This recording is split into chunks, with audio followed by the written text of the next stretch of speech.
Hey YouTube, so everybody's been asking where I'm at on the truck, what's going on with it. Everybody's wanting updates. Kind of been slow on the updates, haven't been really doing much.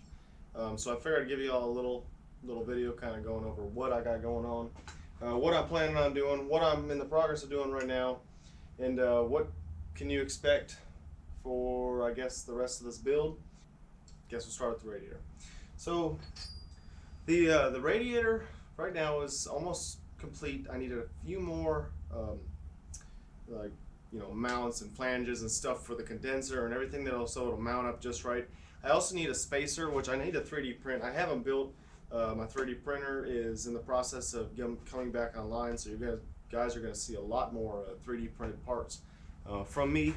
So radiator almost done. I'll be hopefully finishing that within the next 2 weeks. There will be an update video on that.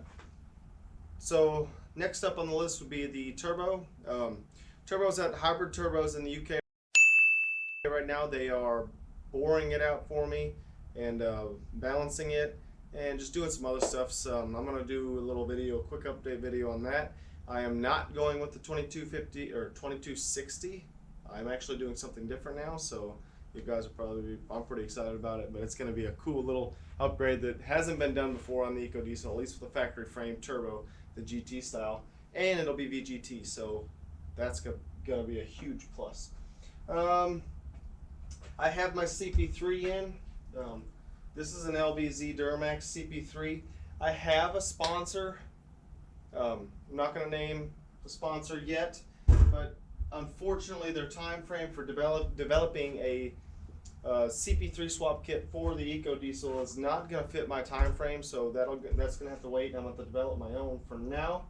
It shouldn't be too difficult. It'd be really nice if I had a buttoned up kit that I could have, but we'll wait on that. I'm sure they're still working on it, and we don't want to rush them, and hugely appreciate the offer from them. So we're going to wait on that, and I'll definitely be doing a video whenever I do receive it. So again, the Banks intake manifold, it's also port matched. I did it myself. I think I did a video. Yeah, I did a video on it. Powder coated by yours truly. It's a little dirty right now. It's been sitting, all these parts have been sitting for a while. Next up on the list, GDE. GDE now has a 88 degrees Celsius, I think it's 185 degrees Fahrenheit thermostat for the Ecodiesels. I think normally it runs just regular, like 210. I like to see them a little bit lower, especially with diesels. So this will definitely help keep my temps down. Hopefully the cooler is good. I'd like to get a look at the 2020 coolers because they upgraded the towing capacity on these trucks by I think it was 83 or 85, correct me if I'm wrong, up to 12,500 pounds with just I think 20 horsepower increase and then 60 foot-pounds of torque increase.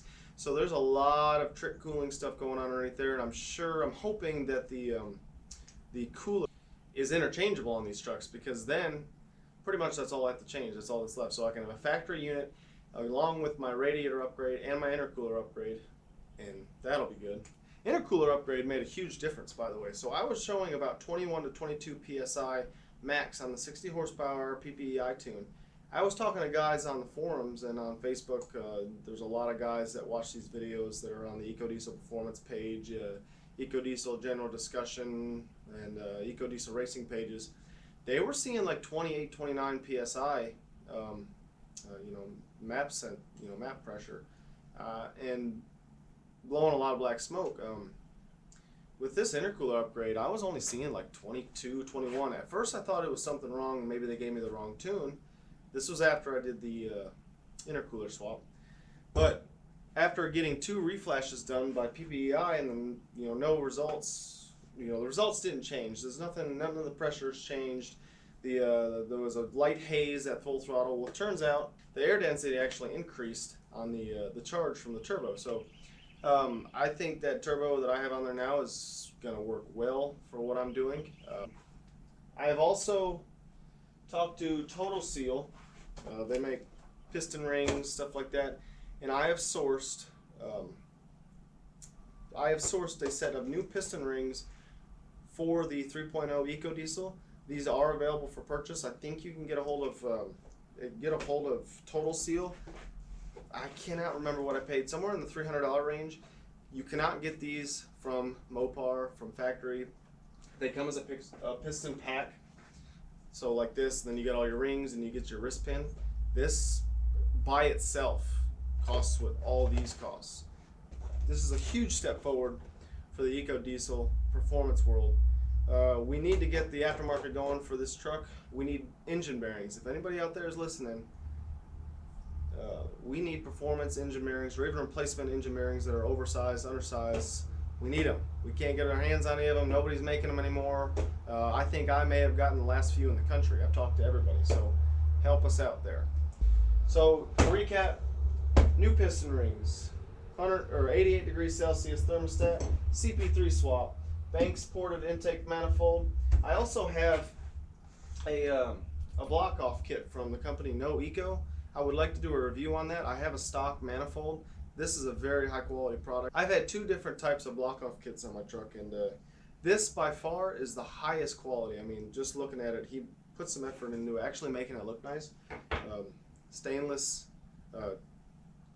EGR block off plate with a port 4 drive pressure, or EGTs, whatever you want to do. They're already there, but also it comes with a EGR cooler bypass, and also one for the block. Very high quality stuff. I'm definitely going to be using this piece for the block and the radiator bypass. I won't be using these two. Maybe I'll donate them to somebody on the channel and we can kind of do a full install. We'll see how that goes. What else? Reservoir. I don't know if I'm going to use this reservoir, but I have to relocate it because of the radiator I'm using. Can't really find a viable option. I think I'm going to just get a custom one made. There are options out there, but they're really expensive, and try not to spend all that. The block, probably not going to use the block. It's getting really pricey to try to machine, deck, line bore, a line hone the block. They're thinking it might take off too much material, so I'm thinking I'm going to have to find me or source me another good block that hasn't had spun bearings. I have found one. We haven't figured everything out yet. It's just kind of not technical. It's just hard to get a hold of the guy. Hopefully I'll have that soon. I won't have to do any machine work on the block. I might align hone and hone the bore just to make sure it's good, ready to go. I also have main studs for the truck. I don't have them here. They're at a engine builders in LaGrange, Texas right now, along with the ARP nuts, everything. Trying to develop a kit. I will be going with head studs also. Just pretty much preventative stuff at this point. What else? Lift pump. I probably will need a lift pump. I would like to have a lift pump. If y'all haven't heard, also, HP Tuners now supports the Ecodiesel, so tuning will be a lot easier. The crank wasn't damaged that much, as y'all could see in the older videos. So really, with the crank, I just need to get it turned down a little bit just to be cut to size. So I'm going to get those turned to size and actually size them to the coated bearings I have. And then it'll be little things after that. It'll be, reservoir shocks in the back. I would like Banks to develop a 9.25 differential cover, because I have a G2 cover right now, but it's the square style. So if you're watching Banks, 9.25 Chrysler. Said new tires. Let's see, intercooler pipes. I would like to redo my intercooler pipes. I built them last time. I just kind of want to change some things for water meth, just to keep her cool. I think that's everything. Kind of just a different style video. I'm going to be shaking things up with these videos, and I'm not going to solely just have the Ecodiesel as content. I'd like to have a little bit more content, other projects that I have that I need to be working on. Gonna try to keep this page mostly an automotive page, but we'll see where things go. And other than that, if you enjoy my videos, please hit the subscribe button somewhere in this area. Patreon is in the link. Affiliate links are down here. Any other links to anything that I don't have affiliated will be in the description. And I really appreciate y'all watching my videos. Please subscribe to the channel. Peace out.